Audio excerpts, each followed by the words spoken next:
Next speaker we do have as Akash Sokche.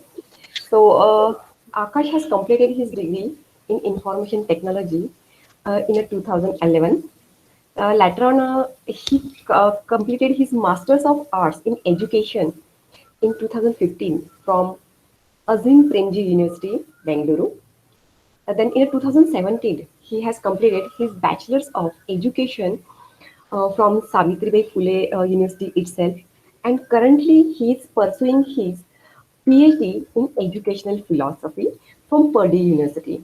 So I must say Akash is one of the active member of the Vikalp, that is our cultural team of the college. Then he has worked as a university representative during his final year, and in his college days, he has participated in a famous Purushottam Karandak competition where that year college won that competition. So I welcome Akash in today's session. Thank you. Over to you, Akash. Thank you so much. Can you hear me? Yes, you are completely clearly audible, Akash. Fantastic. Thank you so much for a warm welcome. I know I have 15 minutes and I hope to stay within my limits. So I have my um, timer on. Um, just a simple request. Can we stop screen sharing? I would like to see the whole crew on Yes. screen, even when the camera. Thank you. Thank you so much. I did not expect to have so many of you here in the room. My first question in any college sessions is the attendance been taken for this session? Or you're here because you wanted to be here?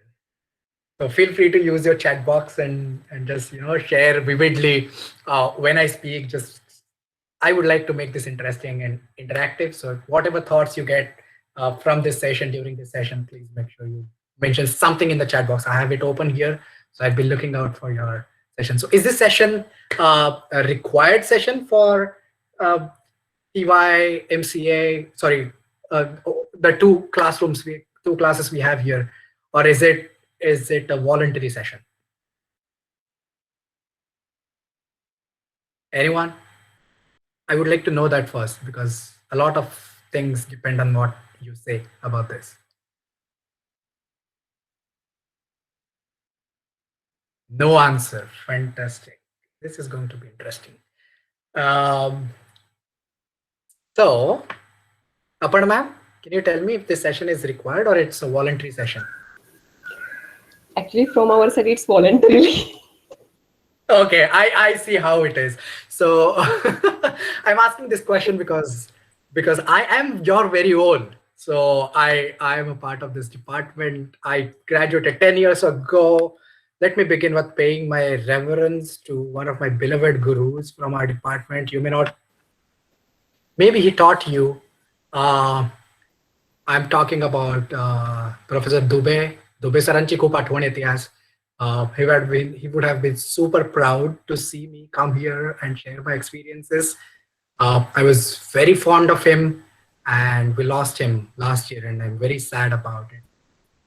Every year when I come to, so when I was in Bangalore, I would come to Pune, I would visit VIT, I would meet everyone in the department. Now that I'm in the US since last 3 years, I've only been able to make one visit. I wanted to meet in my last visit, and I did not know that was the last time I would see Dubey sir. I'm very fond of other faculty members as well. I can recall all those sessions from Tarapur sir and his laughter, and Karthik sir and his his discipline. I remember taking a very courageous class in the HOD's cabin itself because we were only 7 students, and I went to him and I said I want to learn DAA. Why is that course only available to com students? Back then, the department was a one department. And I said, no, that is not okay. IT students also need to get the opportunity. And I was on the student council. You know how it works, right? You're 20, 21 years old. You have that blood boiling for no reason. And then you go and you say, no, Karthik sir, I want to take this class. He said, I need at least 7 students to register for this class. Can you get me 7 students? And I said, why not? I'll get you 7 students. So, and we were exactly 7 students taking that class in his office where he would teach from his cabin. Amazing session again. So Karthik sir, Dubey sir, Tarapur sir, Budkar sir, all of them have taught me. Our own Aparna ma'am, she has taught me FPL, fundamentals of programming language, back in 2007. So it has been a long journey since then. However, to all the disappointment to all my faculty members, I'm no more associated in any sense, form, or shape with IT. I graduated in 2011. I worked in a software company, Tipco Software, for 2 years as a quality engineer. And then I moved my career. I completely shifted to the field of education, and I'll share why. But before that, let me say this. Um, what I'm going to talk today is basically for those of you who are looking for careers outside of IT, who are looking for careers outside of corporate world. And let me tell you, during those years, 4 years, 3 years of engineering or MCA or BCA, whatever you're studying, everyone thinks corporate world is the only thing. And that is absolutely not true. Absolutely not true. We are repeatedly told, software and technology and stuff like that. But there are so many other aspects of human beings that can use your skill set. And let me tell you how I uh, shifted careers and uh, and I did not leave engineering because I could not do it. In fact, I was one of the toppers, and I do not say that with pride. I just want to clarify that I did not run away because I was not able to do that. I shifted to another career because I wanted to do something more meaningful, something that was personally meaningful to me. So I'm not saying software engineering is not meaningful. What I'm saying is what was more important, what was more meaningful to me was the field of education. And how did I find that? So the day I joined VIT, I remember 31st of July 2007. That was the day, that was my first day at VIT. And that was also the month when I started volunteering with Nana Prabodhini. Nana Prabodhini is a very well known NGO in Pune, and I started in their after school or evening activities as a coach, as a mentor, as a teacher. And I love doing that. So that's what I did in the evenings. I started teaching 10 standard students in the morning. I because I was also a national talent scholar, so I was teaching national talent scholar students, and that got me really interested. So in my 4 years in VIT, I did so many things but academics. I did Purushottam, and we won the Sanjeev Karandak for the first time in 25 years of VIT's participation. I ran for the Students' Council. Anyone here from Student Council? A big shout out to anyone who is in this virtual Student Council if it exists. I worked for Epiphany first, and then we had the launch, and then or whatever the college event is called today. I played sports, kabaddi for VIT, and at that time, as I said, I was volunteering outside, I was teaching. I wrote 2 books at that time, and basically, I was doing everything I could during the engineering time. And I think engineering is the process of exploration. These 4 years is the process of exploration where you need to find out काय अक्कल असते आपल्याला 12वीत. I mean, we make this decision to come to engineering with we don't have much, when we join engineering, we are not very sure what we want to do in life, and that's how it is. Engineering is not a mandate. It is not tied to your destiny. When you start in the program, in the engineering program, these are the years when you explore yourself, explore your personality. Again, let me tell you, it is not a mandate. You don't have to tie yourself to one bucket. The world is so interdisciplinary. The world is so interdisciplinary and transdisciplinary. And I can tell you, I saw a very different world out there when I started learning social sciences. When I joined Azim Premji University, I learned philosophy, I learned psychology, I learned sociology, I learned a bit of history, I learned curriculum theory, and then I specialized in curriculum and teaching. And I realized this is so much related to what I was doing as a software testing engineer. What does a software tester do? You make sure that product is of high quality. You're a quality engineer. You're given the responsibility that none of the pieces of your software are broken, right? So this is what's my job, and as a teacher, this is what we do with our children. We make sure that all the aspects of that personality is intact, nothing is broken. That's what a teacher does. So I joined a master's program. I did that for 2 years. I traveled across lengths and breadths of country. I'm very happy to tell you I traveled about in 20 states in those 2 years, and about 50,000 kilometers. And I really saw, and this was not as a traveler, this was not as a tourist, it was more as a student of India, if I may say. So I learned about India. I learned about how tribal societies work, how rural societies work. I took science popularization programs. I'll tell you, my last destination up north was Siachen River. My last destination in the east was Arunachal, China border in Upper Siang district. My last destination down below in south was Kanyakumari, and in west it was Gujarat. So I touched all four corners. I did a research study in Chhattisgarh, in Uttarakhand, and in Pune. I worked with Bal Bharati, which is the textbook production department. And I took these experiences and joined Nana Prabodhini's Institute of Psychology as an assistant professor. As my next step, for 3 years, I was working as an assistant professor in academia. I learned research. I was teaching teachers, and I developed a program for children, middle school and high school children. That motivated me and told me, hey, what do you want to do in life? Maybe you have found what you want to do. I had found my calling, but I wanted to think about my life goals. So this is what I want to say actually today. And I want to devote my last 4 minutes to telling you something that is very fundamental and should be told to every engineer or every graduate out there. All of us, without an exception, think about our academic goals first, then we think about our career goals. Okay, now I'm taking this degree, I'm a BTech IT. What is the career I want to do? And then somewhere in our 40s or 30s, late 30s, we start to think, oh, what is my life goal? It never probably bothers us in those 20s when it is the most important thing to think about. What is my life goal?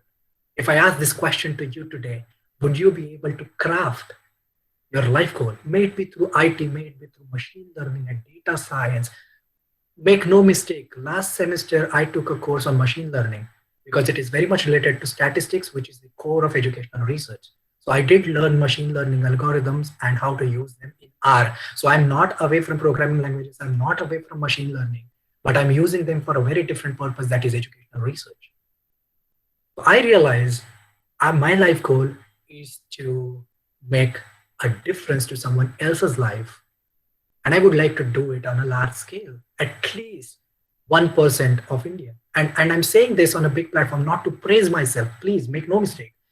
I'm saying this to tell you what we think at different points in time in our life. So this is what, when I thought from when I was 22 years old to 27 years, in those 5 years, I thought about it, I traveled across the country, and this is what I found.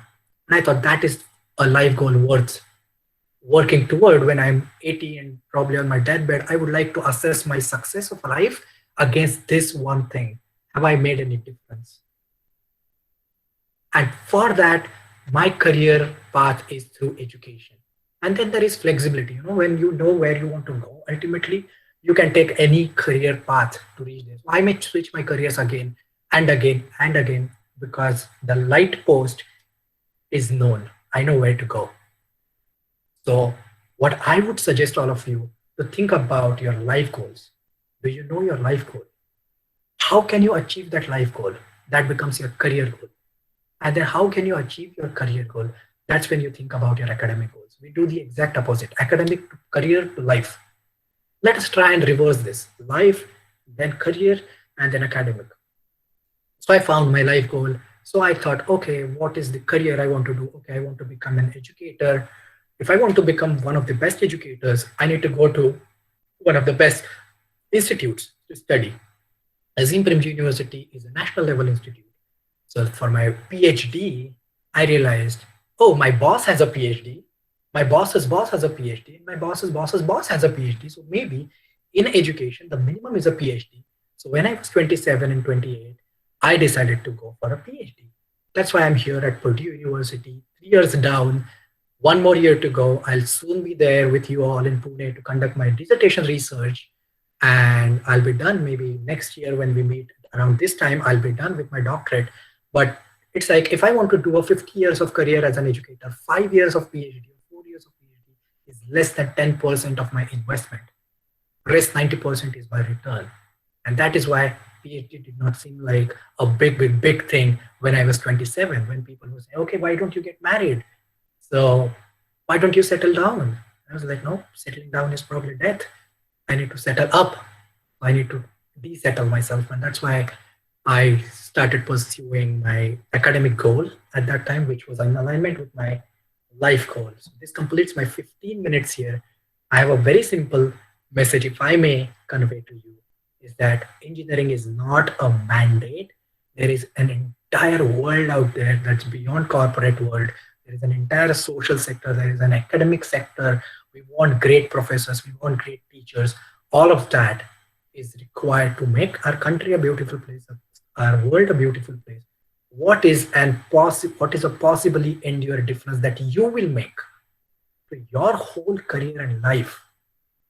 That is the question we must ask when we are 22, 23 years old.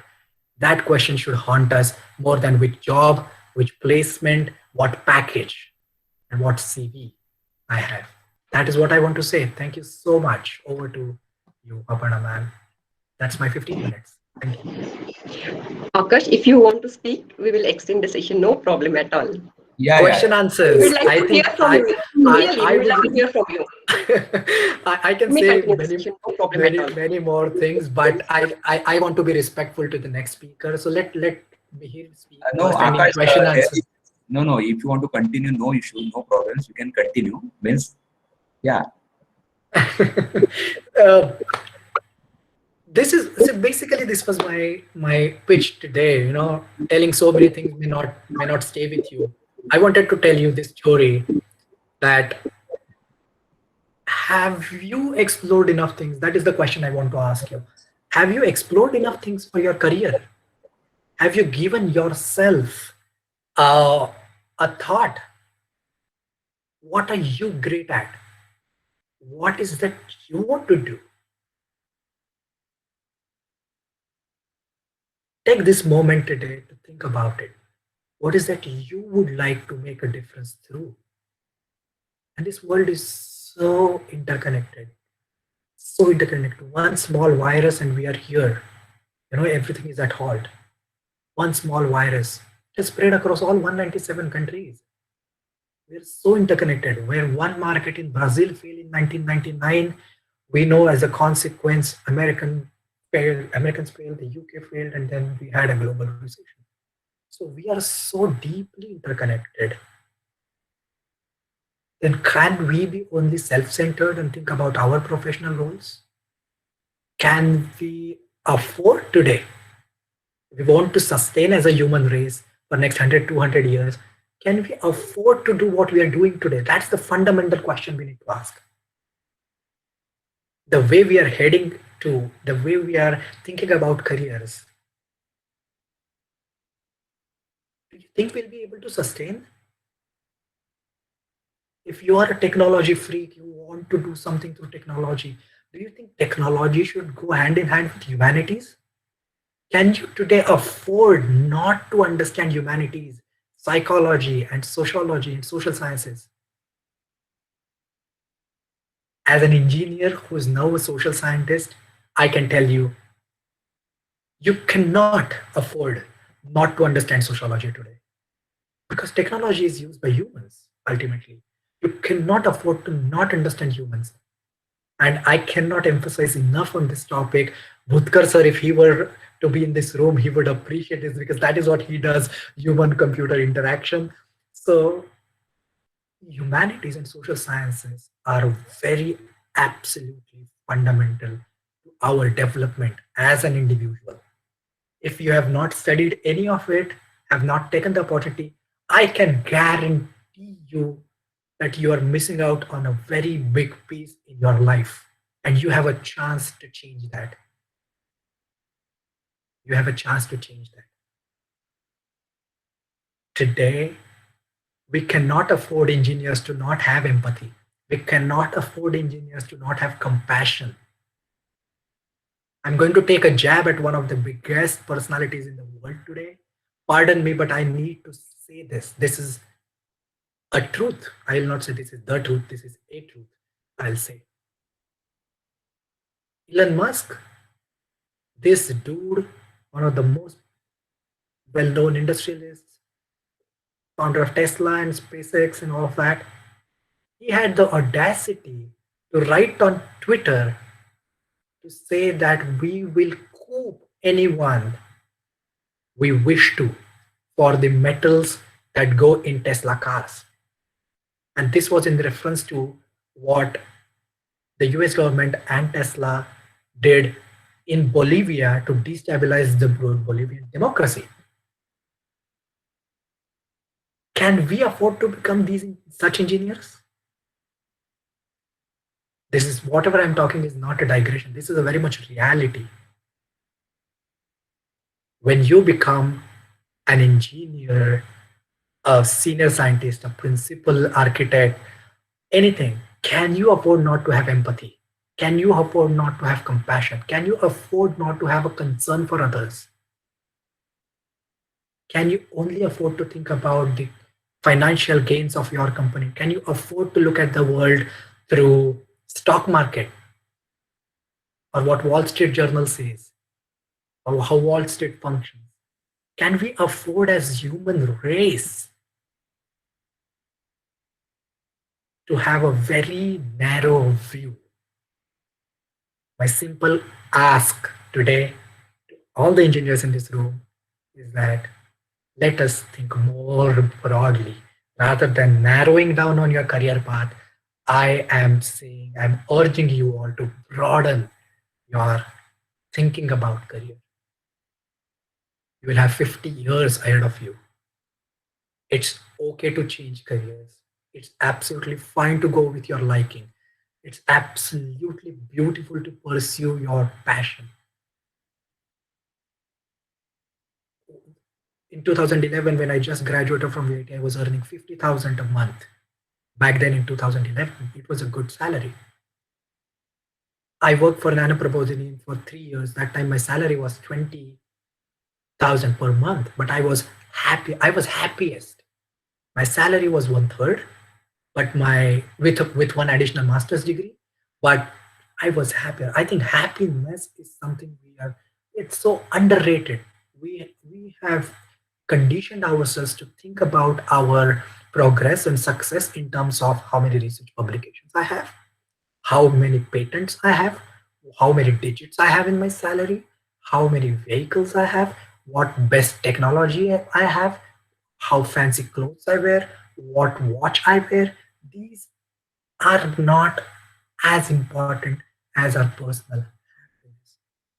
And these are all pleasures. And let us differentiate between pleasures and happiness. And I'm not going philosophical. I'm telling you from my very own experience. This is in no way preaching class. I'm talking about a career that you all are going to make for yourself. Career is life, life and work harmony. People say you need to have life and work balance. I don't believe in that because you can't have a balance. You can, of course, have a harmony. How good is your career going to be if you're stressed all the time? If the place you're working for is a toxic bunch of morons, pardon my language.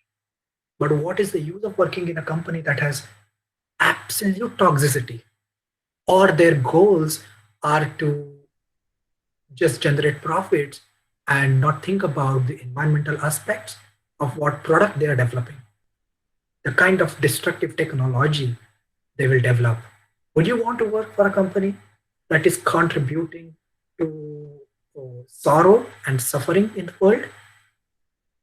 These are the questions you need to ask as you become engineers and take up jobs. It is not only about a company offering you a job, selecting you for a job. It is also equally important for you to select a company wisely. It's a mutual selection. Interview is never that person interviewing you. It is also you interviewing that person. Let us make things more equitable. Let us work toward making this society more beautiful, more justice oriented, and more equitable. If we are and sustainable, if we are moving away from these things, justice, equity, sustainability, and humanity, I think we are no good engineers. And I mean, I'm sorry to say that, but that would not add any value. In fact, it might add a lot of negative value. If you look around, you will see that happening. So I don't need to generate more examples. I gave you one example, nothing against the person. This is what the truth is. Or truth is, sorry. So I'll take questions if you have any comments. And I'm okay if you don't agree with me. I don't want you to agree with me. I want you to think about this. That's it.